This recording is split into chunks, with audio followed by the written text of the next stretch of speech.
Hello and welcome to another episode of Charles Weekly Party. I'm Charles, your host, and we're looking at a few interesting things today, but before I get started with all of that, let's roll the intro.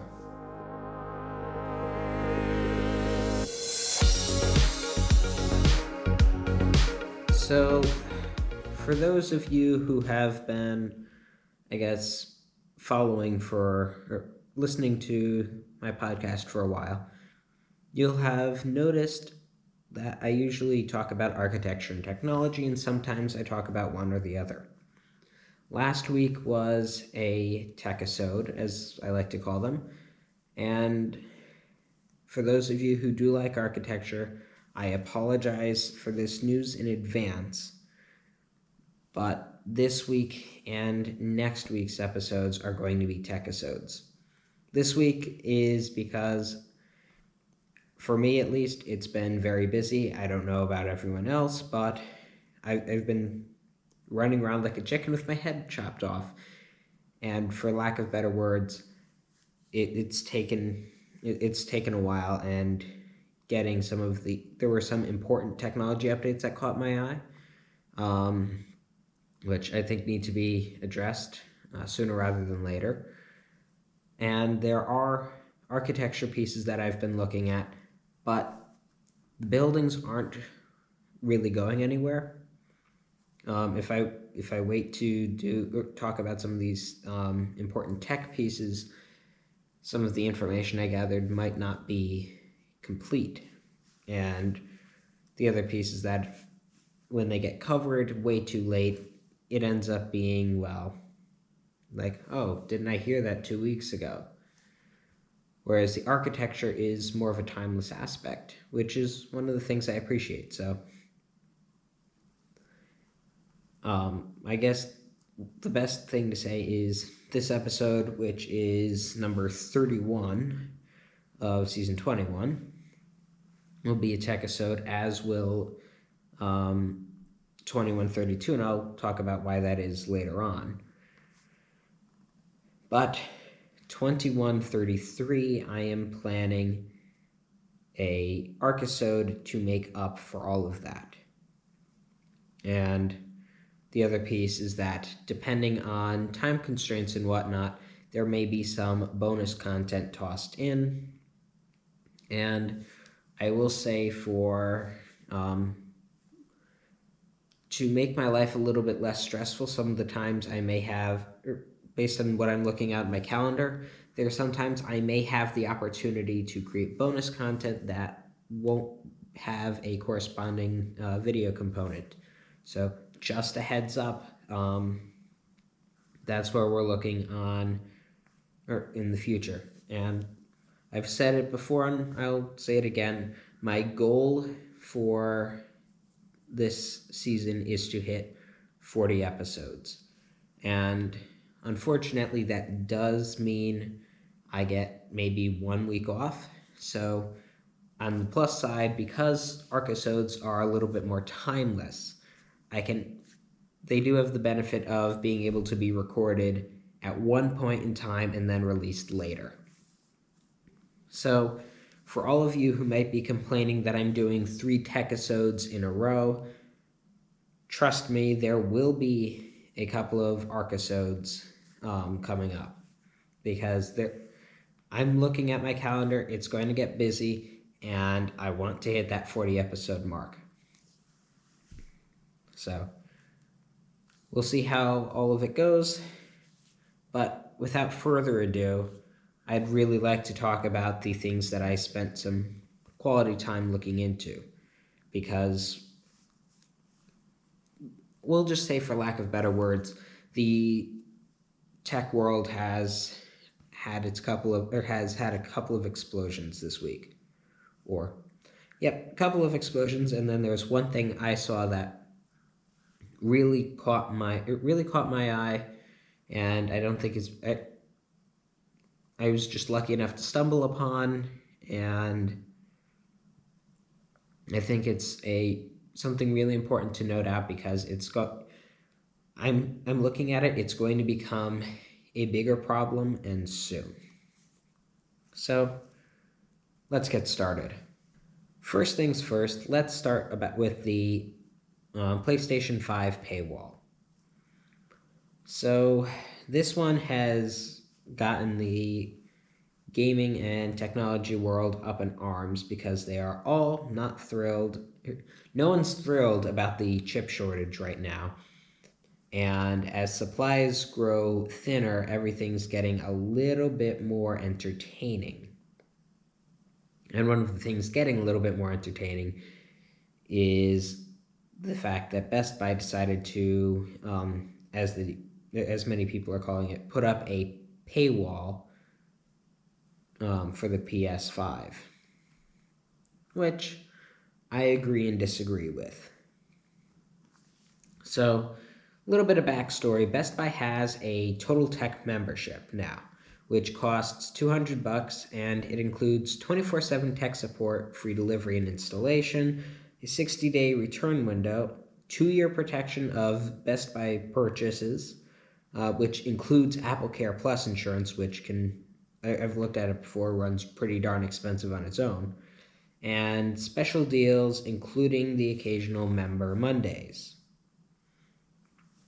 Now, among those special deals, the PS5 is one of the items that has, I guess, some deal to it or whatnot, but it's only available to Total Tech members, which means that if you want to get the PlayStation 5, you're going to, from Best Buy at least, you're going to have to pay an extra $200 to get it.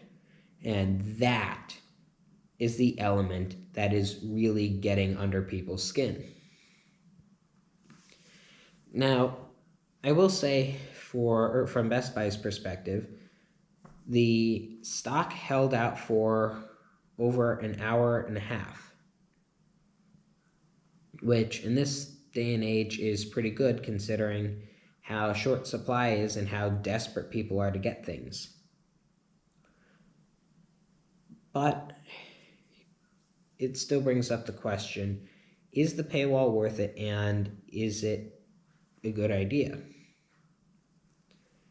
So, first things first, the question of should Best Buy have done this needs to start off with an important first detail. Is it legal? And the answer is yes, it is completely legal for them to do that. They have their own inventory, and they're allowed to they're allowed to go and say, hey, if you want to get this product, you need to get this service to be able to get it. Now, the billion-dollar question is it fair?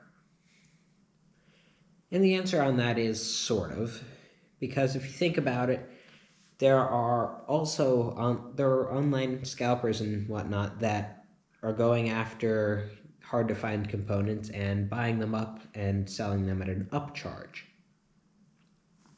So I guess the question is, which is better to happen? Have people pay an upcharge to the retailer selling it, or pay an upcharge elsewise? Because I'll just say right now, no one who wants to scalp these products is going to pay $200 to be able to get one and then have to sell it at an upcharge, because that's not going to work well.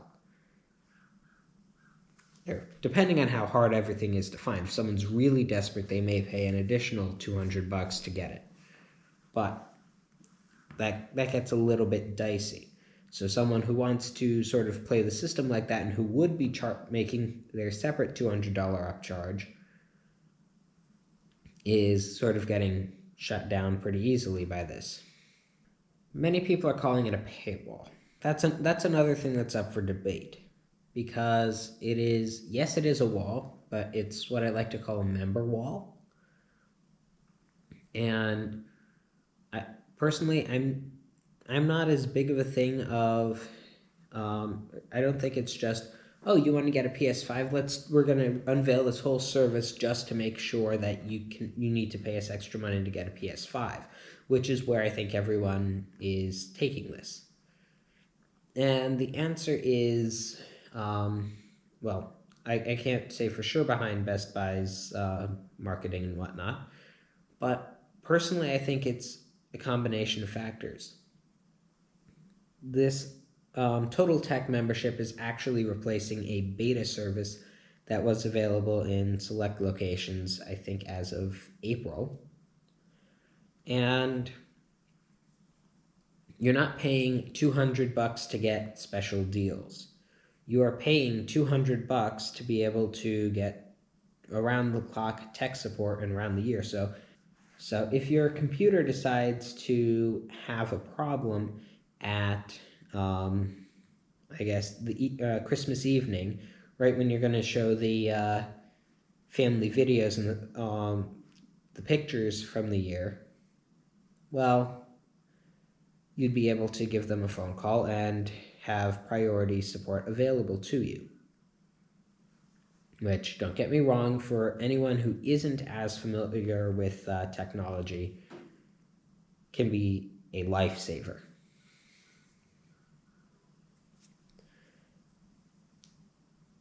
Now, the other question is, or the other piece is that people who are looking to just get a PS5 are wondering, hey, wait a second, I just wanted to get this one thing, and now it costs me an extra $200 to get it. And I think GameStop is doing something similar where you have to buy their $20 annual membership to be able to purchase the PlayStation 5 bundle with controllers and a couple of selected games. And to the best of my knowledge, that ends up running at similar cost to the Best Buy, getting the Best Buy Total Tech membership and the PS5. So I guess my whole standpoint on this is it does make sense from a business perspective. And while people can argue, hey, wait a second, you're just trying to scalp the PS5s. If it was true scalping, they'd say, here's our here's special member deals. Get what do you call it? If you want our deals, then you have to pay $200 a year, and that's it. But the $200 includes tech support for everyone, or tech support for anything you have, even purchases not from Best Buy. So if you really want a PS5 and you're able to pay the extra couple hundred for the Total Tech, then why not? And you can use that same sort of thing to get, if you have a family member that ends up needing tech support, you could say, here, call them up, use my member number, make my life easy, and that way you can use that membership for other purposes as well. Or if you get truly stumped with a computer problem or run into issues, then that can get taken care of. So it's interesting, and depending on how much stuff you get from Best Buy or depending on what you get from Best Buy, that could be worth it altogether. Because if you're going to get an Apple device as well, that Apple Care Plus insurance can cost basically the same amount as the membership itself. So in that case, it's a pretty big win. So my thing is, if you're going to get it and make the most out of the membership. There are some things I've gotten I've needed to get memberships for as well. They cost a little bit out of pocket, but in the end, as long as you make the most out of the membership, it works well. And that I can't complain about one bit. Now,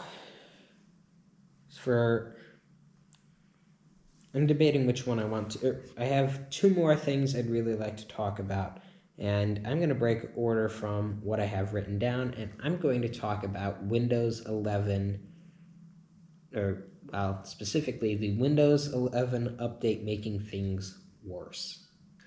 So, for those of you who aren't familiar with all the stuff going on with Windows 11 right now, the Windows 11 operating system caused some latency issues with some AMD processors.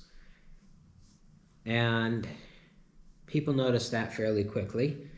And last Tuesday, Microsoft released an update to Windows 11 to try and fix the first found bugs, including the latency issue. Or, no, they tried to fix a lot of the bugs, and in doing so, they made the latency issue worse. So,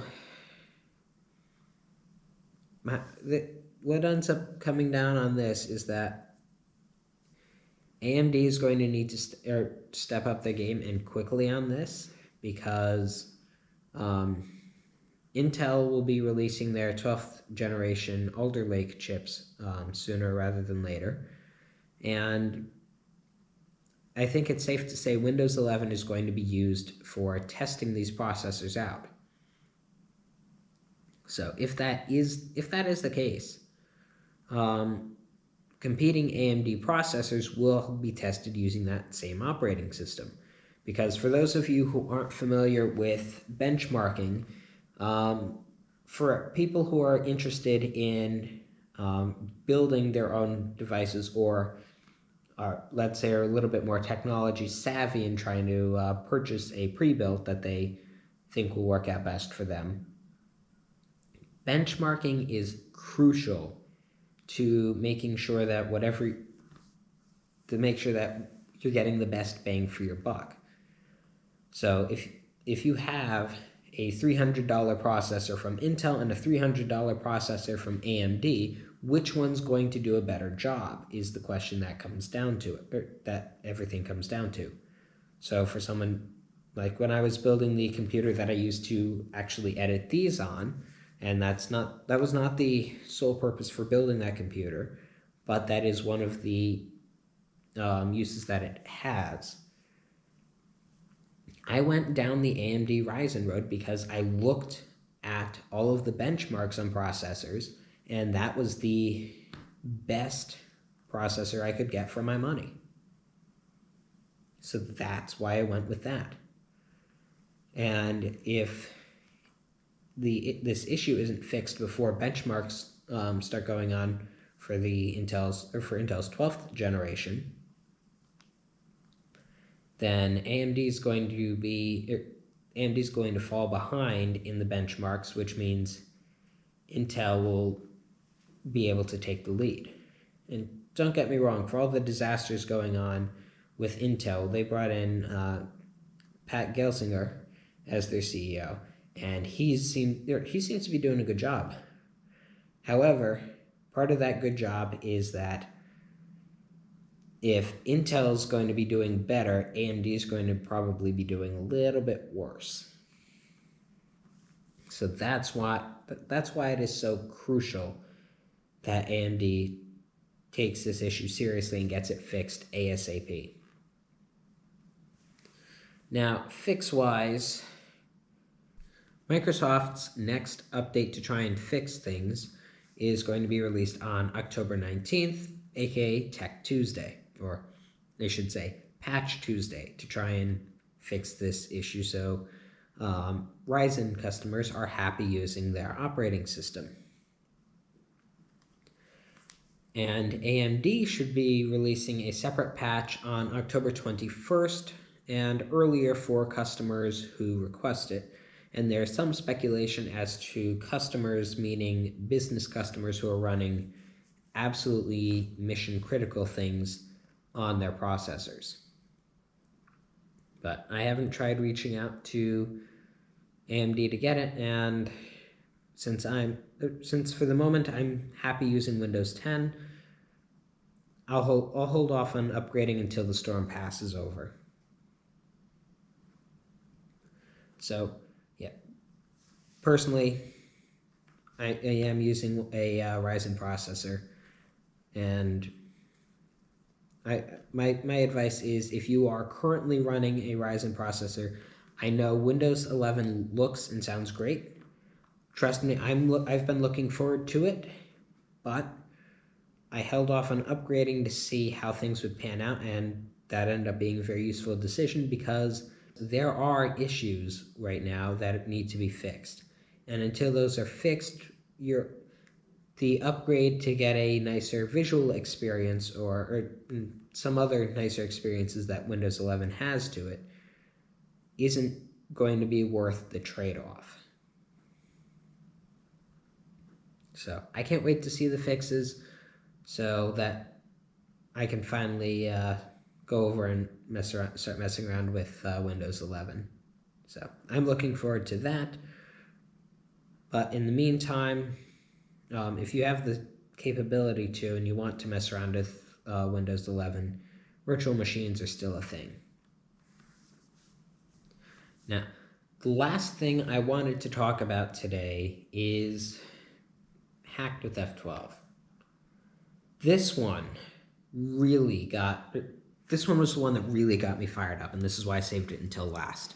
Because this, just looking at it, hurt on so many levels.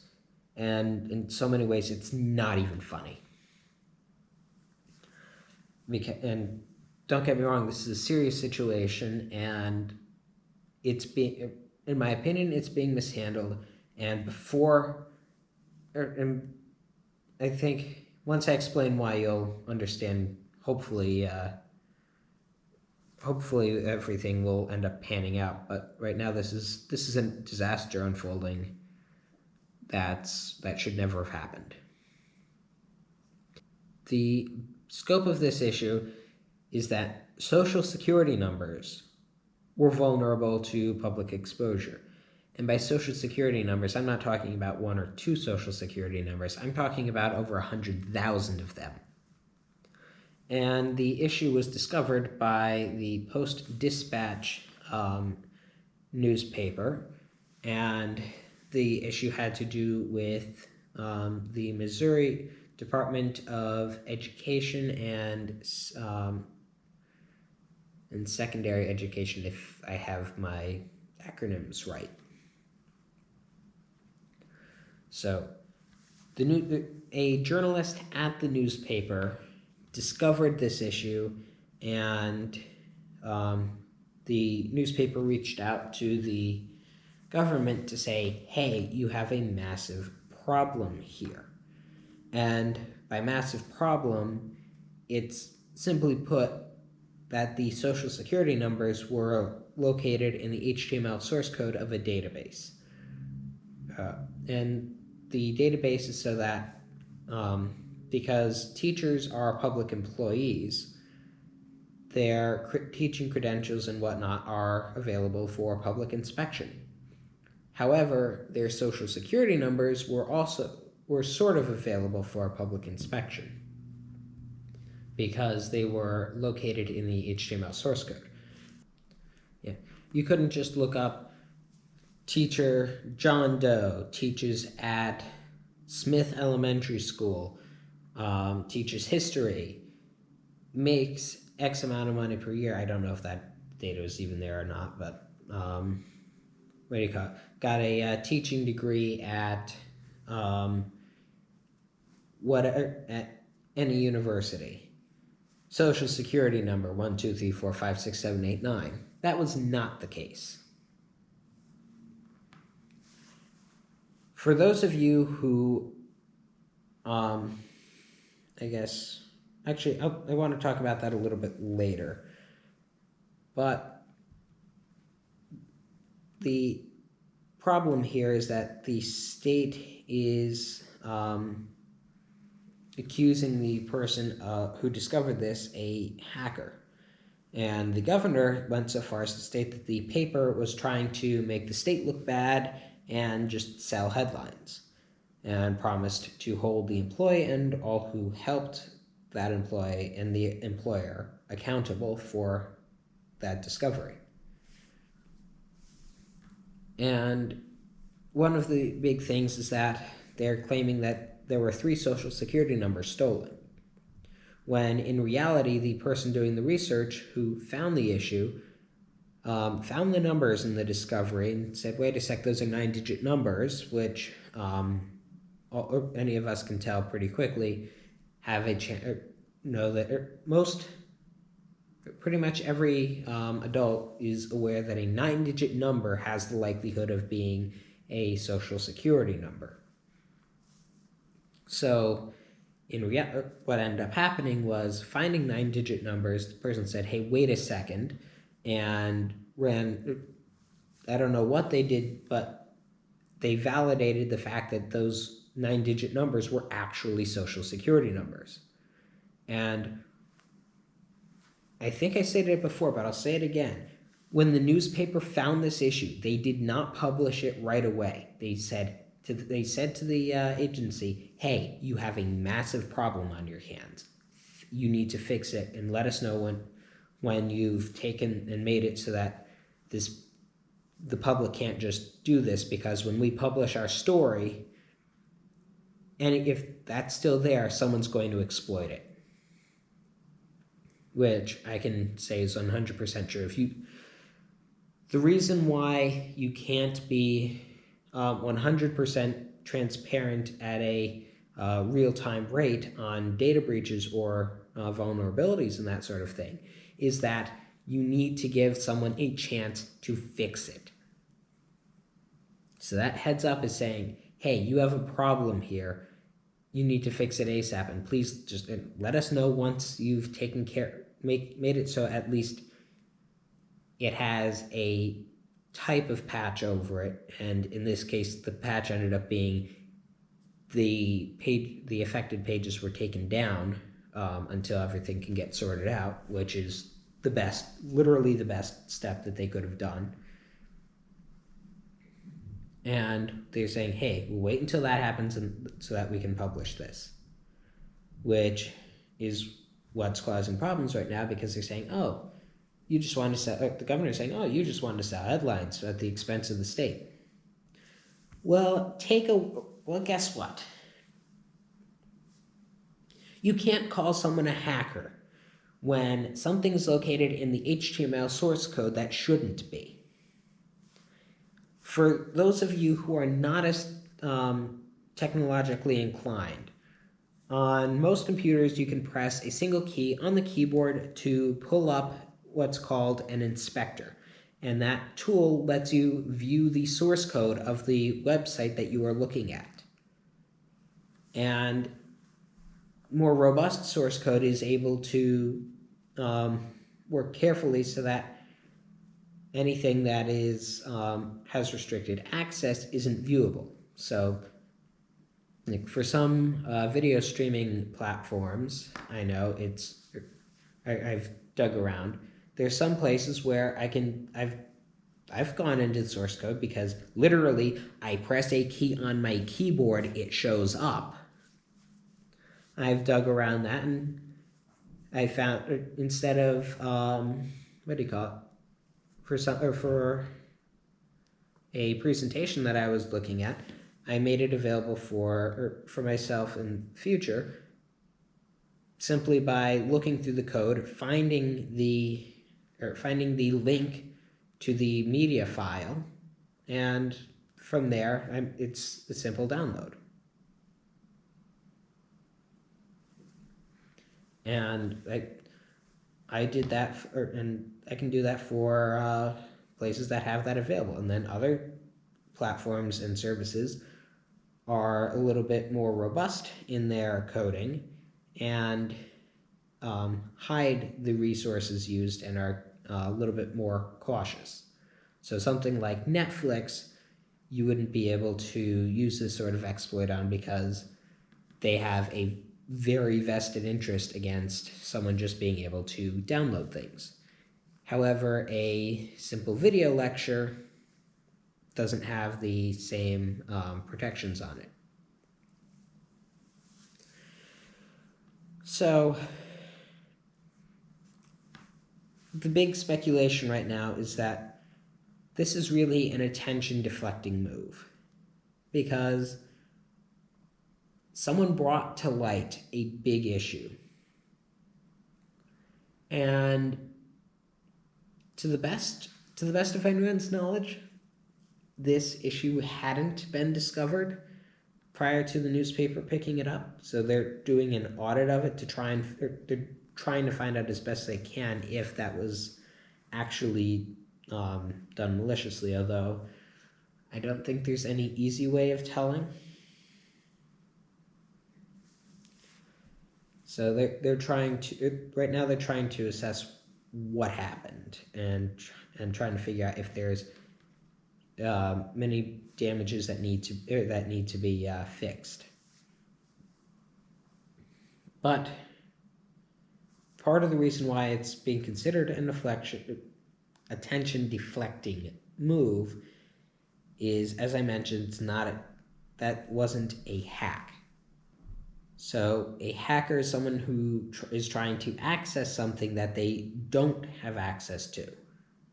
You can't say someone is hacking something if you are literally saying, here you go, and here's what you asked for, and in what you asked for is data that you didn't ask for that was also included. And also, to be clear, a cybersecurity expert weighed in on this and pointed out that the social security numbers that were there were encoded but not encrypted. So it wasn't, if your social security number is 1234, it wasn't just like, oh, it's 1234 there. And obviously, I know it has 9 numbers. But those could be easily decoded. They weren't encrypted, though. But the single biggest problem is that they were ever in the source code to begin with. Social security numbers should not, there's no reason they should be in HTML source code. There's no reason they should be that available. That falls under very much personally protected data, and that's not data that should be accessible to everyone within the district, let alone the whole world. That's supposed to be carefully controlled. So my thoughts on it are, A, the governor needs to retract and apologize for some statements there, because this wasn't a hack. This is literally the best case scenario that could have happened, because if a hacker had discovered an actual, and I don't want to say hacker, if a person with malicious intent discovered this issue, they would have exploited it, and they would never have told you, and you would not have figured it out. Or by the time you figured it out, it would have been way too late.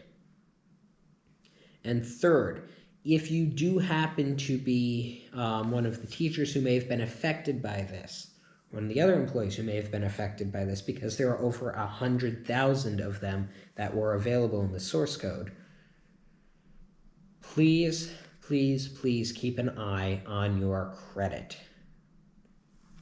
All right? You can request free credit reports from all 3 of the major credit reporting bureaus. And keep a close eye. If you notice anything suspicious, take action quickly. Because the quicker you take action, the lesser the damages will be, and you can always put a credit freeze on if you think that there is a high risk of malicious activity happening. Because obviously it's easier to keep some of these issues from ever happening than to try and fix them after the fact. So, long story short, if someone finds an issue with what you're doing, don't get mad at them for finding the issue. Realize the fact that there was an issue that happened and take care of it. Because this whole situation could have been avoided, and there's nothing on the post-dispatches side that would have prevented this from happening. Post-dispatch just found it. So whoever developed this is who's responsible for the problem. It's like I guess the best analogy for it is like the water company getting mad at you for discovering that there's a water main leak that's flooding crack in the water main that could at any second go and blow up and flood an entire town. Guess what? Don't get mad at the person who said, "Hey, this is a problem." Get mad at the fact of, "Hey, there's a problem here. We need to fix it." So, well, I guess that just brings into the bigger context of nowadays everyone just tries to deflect responsibility, like, oh, let's play the blame game. And my party for the week is just, instead of wasting time playing the blame game, fix the issue. Once the issue is fixed, then you can look back and say, what the heck happened here? And put in, because that will be your steps to prevent that from happening again. But you don't get mad at the person who said, your water main's getting ready to break. Get mad at the fact that you had a cheap pipe in there that can't hold the pressure. Before I wrap up today, I mentioned that the next episode is going to be a tech-isode. And the reason for this is relatively simple. So, for those of you who aren't aware, Apple is hosting another event tomorrow. I'm recording. I do my release days on Mondays, so this episode will be released on October 18th. And based on the time I'm recording it, you'll be able to listen to it sometime after 7 in the morning. Apple will be having an event later that day. So by the time you hear this, unless you're listening to it really early in the morning when I first release it, in which case, kudos to you. I'd love to have used this episode to talk about the Apple event the day it happened. And I've done that in the past. Usually they have it on Tuesday, and sometimes it's nice when they have it on a Monday. However, because my release date is Monday, that would make my life a lot more jam-packed, and I'm already looking at my calendar tomorrow. Because once again, I am recording this on the day before its release date. And all I can really say is I do not have the time to be able to pull that off. And I think for quality assurance purposes, the episode will be a lot better if I take my time, get everything I need done on it, and then release that next week. And as we learned from the Google I/O event, if I talk about architecture and a technology event, that tends to run over time, because the longest singular episode was that one, and it ran over an hour long. So keep in mind, I do have to edit these things too, and sitting down to edit the hour-long podcast is, let's just say, not as fun as recording the 40-minute podcast episodes. And for my sanity and yours, I try and keep the episodes between a half an hour and an hour in length. So, because of that, that'll be a tech-isode. And the week after, I'm looking forward to really bringing back architecture full scale and having a dedicated archisode. And if there does happen to be any piece of the technology world that decides to crash and burn, I can always release that in a bonus episode or talk about that the following week. But I do promise for all of you architecture fans that there will be an archisode coming up. So we'll see how the rest of the week will turn out, but that's going to do it for today. So if you enjoyed this episode, please be sure to subscribe so you don't miss any future episodes. Also, if you go to anchor.fm/CharlesWeeklyPartT, you can find links to all of your favorite podcasting platforms, as well as listening to any previous episodes. You can also interact with voice messages or support the podcast. Also, if you're listening on Apple Podcasts, please be sure to leave a review. That helps out a lot. And if you want to see the action, you can always tune into YouTube to see that. It's been an interesting week, and I hope this week is relaxed for everyone. So, with that being said, take care, have a good week, and roll the outro.